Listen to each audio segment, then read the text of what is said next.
Dear student अस्सलाम वालेकुम and welcome to my YouTube channel. Dear students, आज exercise 3.2 के रिमेनिंग क्वेश्चंस करेंगे। प्रीवियस लेक्चर में हमने क्वेश्चन नंबर 12 तक कर लिया था। अब ये क्वेश्चन नंबर 13 से हम स्टार्ट करेंगे। तो अब देखिए क्वेश्चन नंबर 13 ये है, the resultant of two vectors A and B. दो वेक्टर्स आपके पास ए एंड बी हैं। इनका जो रिजल्टेंट है परपेंडिकुलर टू ए, यानी जो ए और बी का रिजल्टेंट है वो परपेंडिकुलर टू ए है। And a magnitude of A आपको दे दिया 1/√7 into B. Show that resultant of 7a and B, यानी 7a प्लस बी का रिजल्टेंट है इज परपेंडिकुलर टू बी। ये हमने प्रूव करना है, ठीक है। तो अब देखिए पहले स्टेप में तो ये आपका सोल्यूशन, जब हमने लिखा कि we know that resultant of A and B is A plus B, यानी हमने ए और बी का जो रिजल्टेंट है वो हमने ए प्लस बी दे दिया। देखिए ना, अब ये आपका वेक्टर ओ से आपके पास, जैसे ए तक आपके पास, ये ओ से ए तक आपका वेक्टर ए है और ए से बी तक वेक्टर बी है। और इनका जो रिजल्टेंट आपके पास है ए प्लस बी, ये रिजल्टेंट आपके पास, ठीक है।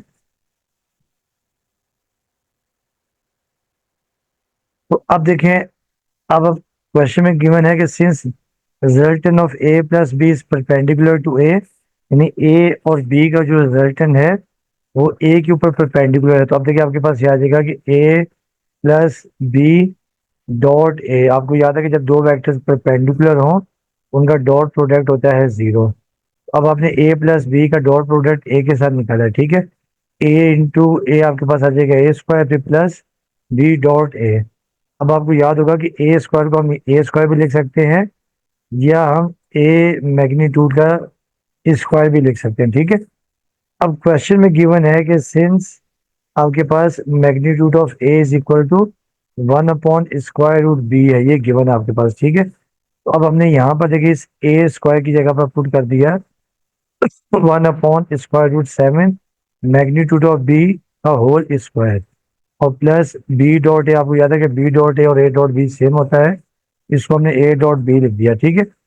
अब फिर ये 1/√7 का स्क्वायर 7 आ जाएगा, 1/7 बी स्क्वायर और प्लस ए डॉट बी, ठीक है। अब आपने दोनों तरफ 7 से मल्टीप्लाई कर दिया, ठीक है। मल्टीप्लाइंग बोथ साइड्स बाय, जब आपने 7 से मल्टीप्लाई कर दिया तो ये आपके पास आ गया बी स्क्वायर और ये 7 ए डॉट बी। और यहाँ से हमने बी स्क्वायर की वैल्यू निकाली, देखें बी स्क्वायर की वैल्यू हमने निकाली -7a डॉट बी। ये हमने इक्वेशन नंबर 1 का नाम दे दिया, ठीक है। अब ये हमने बी स्क्वायर की वैल्यू निकाली। अब हमने जो प्रूव करना है कि we have to prove that resultant of 7a and B is perpendicular to A, perpendicular to B. यानी अब हमने प्रूव ये करना है कि 7a और जो बी है इसका जो रिजल्टेंट है परपेंडिकुलर टू बी है, यानी जो दोनों का डॉट प्रोडक्ट है वो जीरो होना चाहिए। तो डेट इज, अब देखिए 7a प्लस बी, ये 7a प्लस बी का रिजल्टेंट आ गया और डॉट प्रोडक्ट विद बी, ठीक है। अब 7a का डॉट प्रोडक्ट बी से निकल, तो ये आ गया 7a डॉट बी और फिर बी डॉट बी आ जाएगा बी स्क्वायर। इससे हमने इक्वेशन नंबर 2 का नाम दे दिया। अब देखिए हम आपके पास जो बी स्क्वायर है उसकी वैल्यू -7a डॉट बी है, ठीक है। अब हमने क्या किया कि 7a डॉट बी की जगह पर from equation 1 put B square equal to -7a dot B in equation number 2। आपने क्या किया है कि बी स्क्वायर की जगह पर, ये जो बी स्क्वायर है इसकी जगह पर -7a डॉट बी पुट कर दिया, ठीक है। अब ये +7a डॉट बी और -7 डॉट बी आपस में कैंसिल हो गया, तो जीरो इक्वल टू जीरो आ गया। इसका मतलब ये है कि resultant of 7a plus B का डॉट प्रोडक्ट बी के साथ क्या आ रहा है, जीरो आ रहा है, ठीक है। तो hence resultant of 7a and B is perpendicular to B, क्योंकि इनका जो डॉट प्रोडक्ट जीरो आ गया। और जब डॉट प्रोडक्ट जीरो होता है तो दोनों वेक्टर्स क्या होते हैं, परपेंडिकुलर होते हैं। तो ये हमने प्रूव कर दिया, ठीक है। अच्छा, अब देखिए इसका जो क्वेश्चन पार्ट 2 है, इसमें क्या कह रहे हैं कि prove that unit vector of A plus unit vector of B is equally inclined with A and B, ठीक है।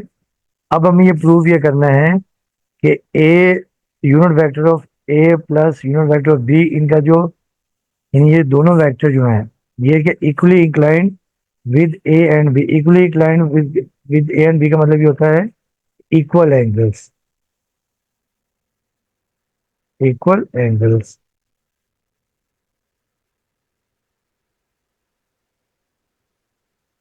इक्वल एंगल, ठीक है। तो अब हमें ये प्रूव ये करना है कि जो a unit vector of A plus B है, ये ए और बी के साथ इक्वल वेक्टर बना रहे हैं, ठीक है। तो अब हमने सपोज किया कि let A plus B makes angles alpha and beta with A and B, यानी जो ए प्लस बी है वो ए और बी के साथ एंगल अल्फा और बीटा बना रहे हैं, ठीक है। तो अब पहले स्टेप में देखिए, अब हमने क्या निकाला है कि ए प्लस बी का डॉट प्रोडक्ट निकाला ए के साथ, ठीक है ना, क्योंकि ये ए के साथ एंगल बना रहे हैं, समझिए कि जैसे ये आपके पास है।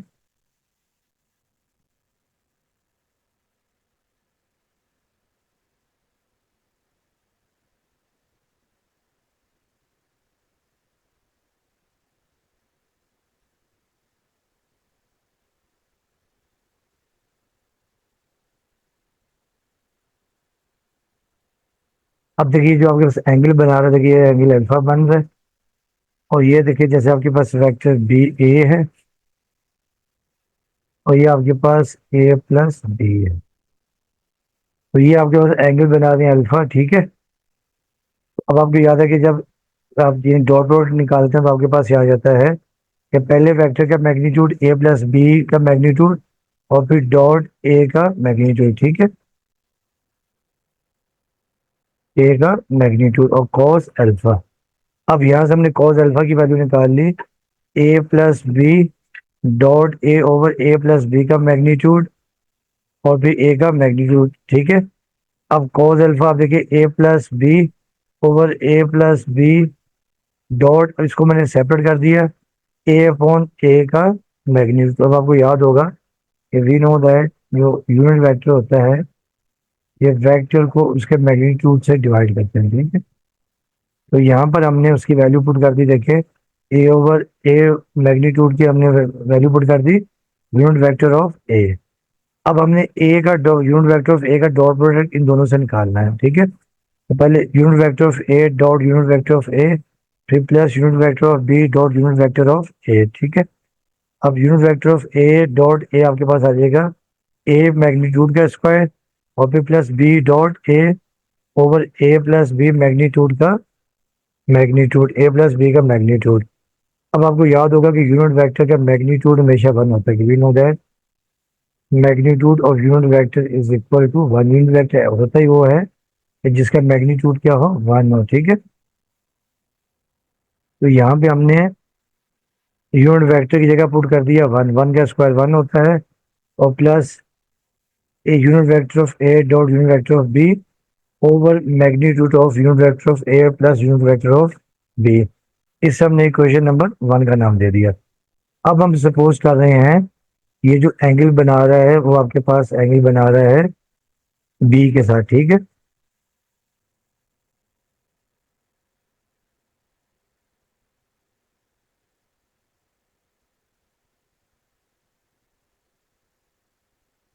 अब देखिए अब आपके पास ये आ गया, ये आपके पास एंगल बीटा आ गया, ये वेक्टर बी और ये आपके पास unit vector of A plus B.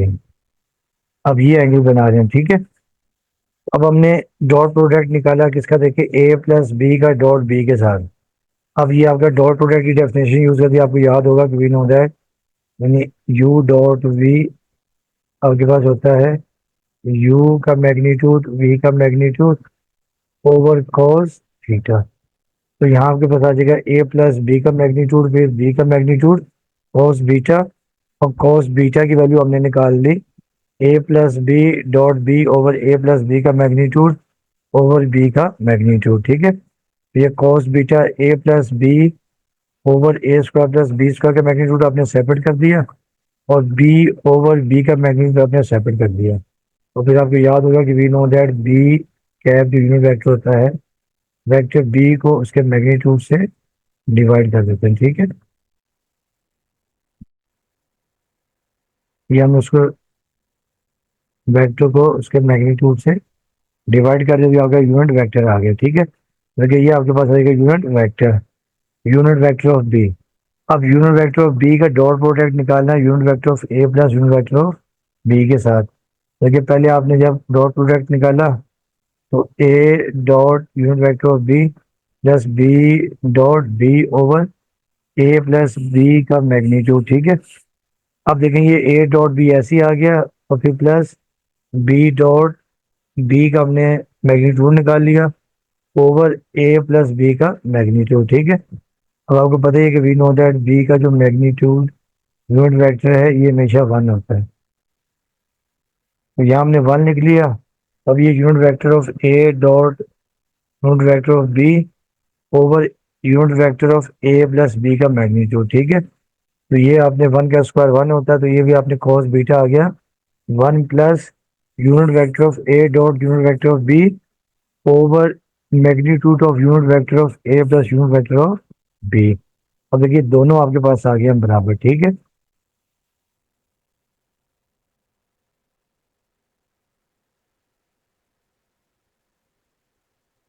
देखिए ये आपके पास बराबर आ गए हैं। तो फॉर्म में क्वेश्चन वन एंड टू, देखिए क्वेश्चन वन में भी आपके पास ये था, क्वेश्चन वन में देखिए आपके पास ये थी।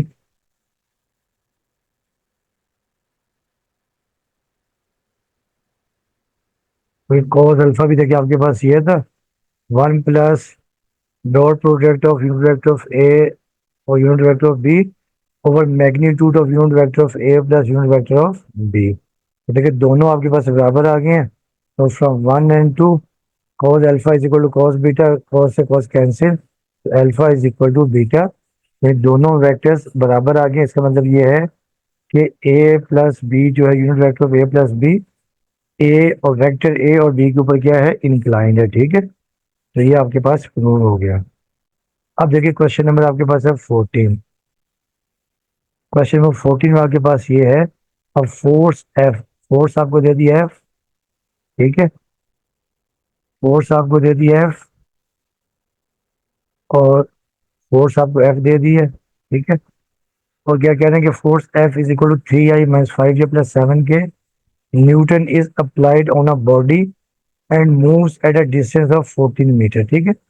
14 मीटर डिस्टेंस मूव कर रही है in the direction of i - 3j+ के इस डायरेक्शन में मूव कर रही है, ठीक है। अब देखिए गिवन आपके पास ये कि फोर्स आपको दे दिया 3i - 5j + 7 दे दिया है और जो वेक्टर है जिस डायरेक्शन में मूव हो रही है वो आपके पास i - 3j + 5 की है, ठीक है। अच्छा अब देखिए स्टूडेंट्स ये आपके पास एक आपके पास देखें, देखिए ये फोर्स एफ है। अब ये एक बॉडी पॉइंट ए के ऊपर है, ठीक है। यहाँ से जब हम मूव करते हैं उसको फोर्स लगाते हैं तो वो पॉइंट बी पे चले जाती है, ठीक है। और वो जो डिस्टेंस है वो डिस्टेंस कवर कर रहा है कितना 14, ठीक है। ये डिस्टेंस जो कवर कर रही है वो इसी यानी ए से बी तक वो डिस्टेंस कवर कर रही है वेक्टर ए की डायरेक्शन में 14 यूनिट 14 मीटर। अब आपको याद होगा देखें कि जब भी कोई फैक्टर एक वेक्टर की डायरेक्शन में उसी के पैरेलल में होता है वो बेसिकली यानी जो अप्लाई करते हैं तो हमेशा यूनिट वेक्टर होता है, ठीक है। तो सिंस द डिस्टेंस डी हमने क्या लिखा, since the distance D is 14 metre in the direction of A, इसका मतलब ये है कि डी इज इक्वल टू आपके बता देगा 14 यूनिट वेक्टर, यानी जब भी कोई वेक्टर हम किसी दूसरे वेक्टर की डायरेक्शन में अप्लाई करते हैं वो हमेशा क्या होता है यूनिट वेक्टर होता है, ठीक है। अब जो वेक्टर यूनिट वेक्टर जो हम अप्लाई कर रहे हैं वेक्टर है, ठीक है, वो यूनिट वेक्टर है और वो 14 डिस्टेंस कवर करता है, वहां से 14 डिस्टेंस मीटर डिस्टेंस कवर करता है। तो देखिए डी आपके पास आ जाएगा 14 और ए कैप आपको याद है कि देखिए वी नो दैट, देखिए जो ए कैप होता है ये वेक्टर ए ओवर ए का मैग्नीट्यूड, ठीक है। तो अब ये 14 ए ओवर ए मैग्नीट्यूड, तो लेकिन दोबारा सुन लेके नहीं, जो हम फोर्स लगा रहे हैं देखें वो 3i - 5j + 7 के लगा रहे हैं, ठीक है। और एक बॉडी को मूव कर रहे हैं वेक्टर ए की डायरेक्शन में और 14 मीटर वो मूव कर रही है। तो जब वो 14 मीटर वेक्टर ए की डायरेक्शन में मूव कर रही है तो समझिए वो बेसिकली क्या कर रही है 14 यूनिट वेक्टर ऑफ ए कर रही है, ठीक है।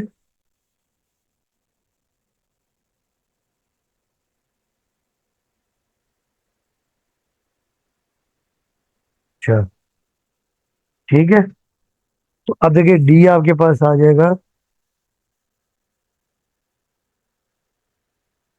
अच्छा देखिए डी आपके पास आ जाएगा 14, और वेक्टर ए आपके पास देखिए आई माइनस थ्री जे प्लस के है, और मैग्नीट्यूड ऑफ ए आपके पास, अब मैग्नीट्यूड ऑफ ए आपके पास है आई का कोफिशिएंट का स्क्वायर प्लस जे का कोफिशिएंट स्क्वायर प्लस के कोफिशिएंट का स्क्वायर। देखिए ये वेक्टर डी आपके पास आएगा 14 आई माइनस थ्री जे प्लस के ओवर 1 + 9 + 1, तो ये स्क्वायर रूट 11 आ जाएगा। और जब आपने 14 को मल्टीप्लाई कर दिया, देखिए ये आपके पास आ जाएगा वेक्टर डी आपके पास आ जाएगा 14 i over square root 11 minus 42 over square root 11 j और प्लस 14 ओवर स्क्वायर रूट 11 के। ठीक है। अब आपको याद होगा कि जो वर्क डन होता है ये फोर्स इंटू डिस्प्लेसमेंट होती है। ठीक है। एफ डॉट टी, एफ आपके पास 3i - 5j + 7 के है, और डी आपके पास 14 over square root 11i - 42 over square root 11j और प्लस 14 ओवर स्क्वायर रूट 11 के है। ठीक है। अब जब आपने इसको मल्टीप्लाई कर दिया, देखिए 3 14 और आई डॉट आई आपके पास 1 होता है। फिर -1 plus 5 × 42 210 over square root 11 i dot i 1, और फिर 7 को जब 14 से करेंगे 98 ओवर स्क्वायर रूट 11 और आई डॉट आई होता है 1। ये आपको याद होगा कि we know that i dot i j dot j, और ये के डॉट के होता है 0। ठीक है। और फिर I dot J J dot के और के डॉट ये होता है 1 के, sorry I dot i j dot जे ये होता है 1 के बराबर, और ये I dot J J dot के और के डॉट आई होता है 0 के बराबर। ठीक है। अब हमने यहाँ से 1/√11 आपने कॉमन ले लिया, 42 + 210 + 98, तो ये वर्क डन आ जाएगा 350 ओवर स्क्वायर रूट 11 जूल्स। जो वर्क डन देखे जो न्यूटन मीटर होता है, newton metre is equal to 1 joule होता है। ठीक।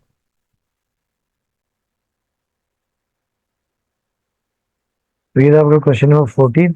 अब हम करते हैं क्वेश्चन नंबर 15। अब ये क्वेश्चन नंबर 15 है कि find the work done by the forces. दो फोर्सेस हैं आपके पास, 2i - 3j - k and 3i + 7j + 4k acting on a particle in moving from point P to point Q। ठीक है। ये दो फोर्सेस अब एक बॉडी पे लगा रहे हैं। ठीक है। वो पॉइंट P से पॉइंट Q पे मूव कर रहे हैं। Which position vectors i - 3j + 3/2k and 2i - j + 5/2k। अब देखिए दो फोर्सेस हैं F1 और F2, और एक पार्टिकल, जो एक ये पार्टिकल है। ठीक है। ये पार्टिकल है या बॉडी है, इसके ऊपर लगा रहे हैं, और ये पॉइंट पी से पॉइंट क्यू पे मूव हो रहे हैं। ठीक है। तो पॉइंट पी से पॉइंट क्यू तक जो डिस्टेंस कवर करेंगे उसको हमने डी से रिप्रेजेंट कर दिया, और डी बराबर है पी क्यू। ठीक है। अब देखिए गिवन आपके पास है कि F1 देखिए आपके पास 2i + 3j - k है, और F2 3i + 7j + 4k है। ठीक है। अब पोजीशन वेक्टर ऑफ पी आपके पास आ जाएगा ओपी, और position vector of point Q आपके पास आ जाएगा ओ क्यू। अब वर्क डन आपको याद है कि ये होता है कि एफ डॉट डी की होता है वर्क डन ना। अब जो टोटल फोर्स जो दोनों एक बॉडी पर जो दोनों फोर्सेस लग रही हैं, तो F1 F = F1 + F2। तो देखिए एफ आपके पास F1 है 2i + 3j - k, और F2 आपका 3i + 7j + 4 के, तो वेक्टर एफ आपके पास आ जाएगा 2i + 3i 5i 3j + 7j 10j और 4k - k + 3k। तो ये आपके पास फोर्स एफ आ गई। ठीक है। ये फोर्स एफ आपके पास ये आ गई। अब डी आपको पता है कि डी होता है आपके पास D is equal to P Q है, और ये O Q minus O P, यानी देखें पॉइंट पी से पॉइंट क्यू तक का जो उसने डिस्टेंस कवर किया। ठीक है। ये यहाँ तक जो आई है पॉइंट क्यू तक। ठीक। तो अब देखें आपके पास डी आ जाएगा 2i - j + 5k और -i - 3j + 3/2k। अब 2i - i आपके पास आ जाएगा, देखिए आई आ गया, और 3j माइनस जे आपका 2j, और देखिए 5/2 के माइनस 3/2 के, जब आप ये एल्सियम ले लेंगे देखिए 2 आ जाएगा एल्सियम, तो ये 5 के-3 के, तो ये आपका 2 के आ जाएगा, 2 के/2, 2 से 2 कैंसिल, तो ये आपका डी आ जाएगा I+2j+k, ये आपके पास आ गया। ठीक है, अब आपको पता है कि वर्क डन आपके पास F.D होता है, तो we know that work done is equal to F.D। अब आपने F और D की वैल्यूज इक्वेशन 1 में पुट कर दी, तो ये वर्क डन देखिए आपके पास आ जाएगा W, ये आपके पास F की वैल्यू पुट की 5I+10j+3k, और डॉट डी की जगह आपने I+2j+k। अब आपने कहा डॉट प्रोडक्ट निकाल लिया, देखिए पहले जब हम फाइव आई को मल्टीप्लाई करेंगे आई से, तो ये आ गया 5I.I1, बाकी सब जीरो हो जाएंगे। फिर जे को करेंगे, जब आई से करेंगे जीरो आ जाएगा, 10⁻20, और J.J1 आ जाएगा। ठीक है, और J.K जीरो। फिर के को जब करेंगे आई से तो जीरो, जे से करेंगे जीरो, फिर 3 × 3, और K.K 1, तो ये आपके 5+20+3, ये 28 जूल्स आ गया। ठीक है, तो ये आपके पास आ जाएगा W इज इक्वल टू, तो वर्क डन है 28 जूल्स। अच्छा, अब देखिए इसका लास्ट क्वेश्चन आपके पास ये है कि अब box is drag on the surface of a floor, यानी एक जो है ना बॉक्स को ड्रैग कर रहे हैं फ्लोर के ऊपर। ठीक है, बाय अ स्ट्रिंग, आपने स्ट्रिंग से उसको अटैच किया, is applied on a force of 30 Newton, यानी उसके बाद 30 न्यूटन फोर्स अप्लाई कर रहे हैं at angle of 30 degree with the floor, और फ्लोर के साथ 30 डिग्री का एंगल वो बना रहा है। ठीक है, जो बॉक्स है। Find the work done by the force, आपने अपने वर्क फोर्स का वर्क डन फाइंड करना है when the box is displace up to 10 metre, ये ठीक है, यानी जो उसको हम डिस्प्लेस कर रहे हैं 10 मीटर आगे की तरफ डिस्प्लेस कर रहे हैं। ठीक है, अच्छा अब देखिए स्टूडेंट्स, ये आपके पास देखिए, ये आपके पास बॉक्स है। अब आप देखिए ये एक आपने स्ट्रिंग अटैच की है, देखिए ये हमने स्ट्रिंग अटैच की है, देखिए जैसे ये मैं इसको नाम दे रहा हूँ ए, और ये बी, और ये सी। अब देखिए स्ट्रिंग से हम इसको अटैच करके ड्रैग कर रहे हैं, और फोर्स आपके पास जो एफ है वो आपके पास है 30 न्यूटन है। ठीक है, और एंगल बना रहा है वो 30 डिग्री का, और डिस्प्ले जो डिस्टेंस मूव कर रहा है 10 मीटर कर रहा है। अच्छा देखिए, जब भी आप इंक्लाइन प्लेन होती है ना, जब भी कोई इंक्लाइन प्लेन, जब भी आप फोर्स लगाते हो इंक्लाइन प्लेन से, ठीक है, उसके दो कंपोनेंट होते हैं, एक होता है वर्टिकल कंपोनेंट, एक होता है हॉरिजॉन्टल कंपोनेंट। अब वो ये ड्रैग कर रहे हैं और सरफेस पे कर रहे हैं, इसके ऊपर क्या हो रही है, हॉरिजॉन्टल फोर्स, यानी आपके पास Fx यूज कर रहे हैं। ठीक है, और आपको पता है कि Fx होता है F cos थीटा, देखे ना ये राइट एंगल ट्रायंगल बन गया आपके पास, ये आपके पास F है, ये आपके पास Fy, ये आपके पास Fx है, और ये एंगल थीटा है। तो आपको याद है कि देखिए जो cos थीटा है, cos theta is equal to base over hypotenuse, तो बेस आपके पास Fx है, और हाइपोटेन्यूज आपके पास क्या F है। तो यहाँ से देखिए जो Fx है वो आपके पास आ जाएगा F cos थीटा। ठीक है, Fx आपके पास आ गया F cos थीटा। अब देखिए वर्क डन आपके पास होता है कि फोर्स इंटू डिस्प्लेसमेंट। अब यहाँ पे जो फोर्स है वो हॉरिजॉन्टल लग रही है। ठीक है, फोर्स जो है वो horizontal, horizontal mean x axis पे लग रही है। ठीक, जब हॉरिजॉन्टल लग रही है तो आपके पास क्या आ जाएगा, एफ एक्स का मैग्नीट्यूड डी कॉस थीटा, तो एफ एक्स आपके पास 30 न्यूटन है, डी आपके पास 10 मीटर, कॉस थीटा आपके पास 30 डिग्री है। कॉस 30 √3/2 होता है, ये कैंसिल हो गया, 2 × 150, और ये 150 √3 न्यूटन मीटर, और न्यूटन मीटर होता है जूल्स। ठीक है, तो ये आपका, आपकी एक्सरसाइज कंप्लीट हो गई है। उम्मीद करता हूँ कि आप लोगों को समझ में आया होगा। तो बाकी आपसे रिक्वेस्ट है कि चैनल को लाइक करें, साथ में सब्सक्राइब भी करें, और अपना फीडबैक भी दें। ठीक है, तो इंशाल्लाह नेक्स्ट लेक्चर में एक्सरसाइज 3.3 स्टार्ट करेंगे। उसमें बेसिकली क्रॉस प्रोडक्ट है, 3.2 में डॉट प्रोडक्ट था, अब आगे क्रॉस प्रोडक्ट है। ठीक है, वीडियो देखने का आपका बहुत बहुत शुक्रिया। ओके स्टूडेंट्स, अल्लाह हाफिज़।